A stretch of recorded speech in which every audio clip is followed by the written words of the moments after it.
मुरदाई के अंगना मना मुर मैया के भुवनवा चिड़ैया करे चाँव मैं तोरे गुण लगाऊं मैं गावा दाई मैं गावा।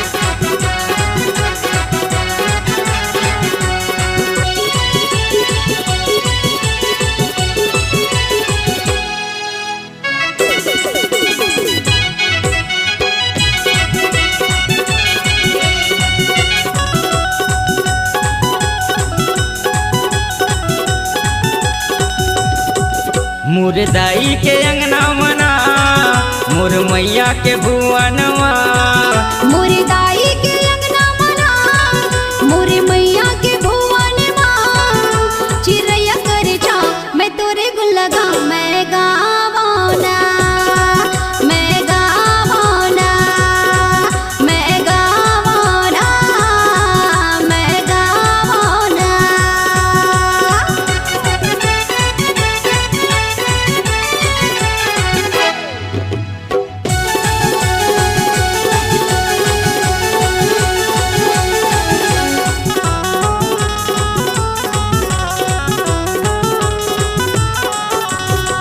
भेजते है ये धरती माँ पापी रूप ला देखे गाँव तोर बर नाना ओ दाई ठाकर सोल लेके आगू पाँव बढ़ाता था गड्ढा माँ बुझाता सोच सोच के मैं हो दाई आगे बढ़ नहीं पाता। हाँ भेजते है ये धरती माँ पापी रूप ला देके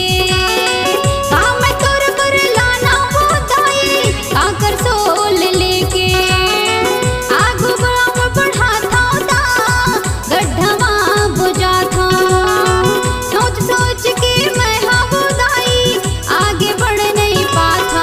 मोर दाई के अंगना मना मोर मैया के भुवनवा चिड़ैया कर चाँव मैं तोरे गुण लगाऊं मैं गावा दाई मैं गावा मैं गावा दाई मैं गावा।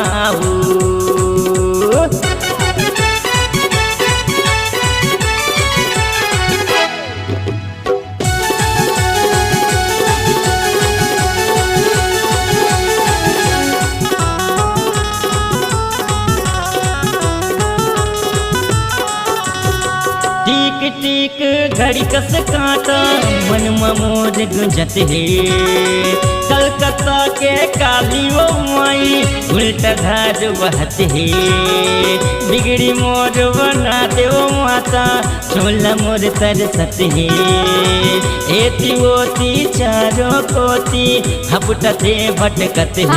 टीक टीक घड़ी कस कांटा मन मोर गुंजत है कलकत्ता के काली वो माई उल्टा धार बहत है बिगड़ी मोर बना दे वो माता चोला मोर तरसत है एती ओती चारों कोती हपटत है भटकत है।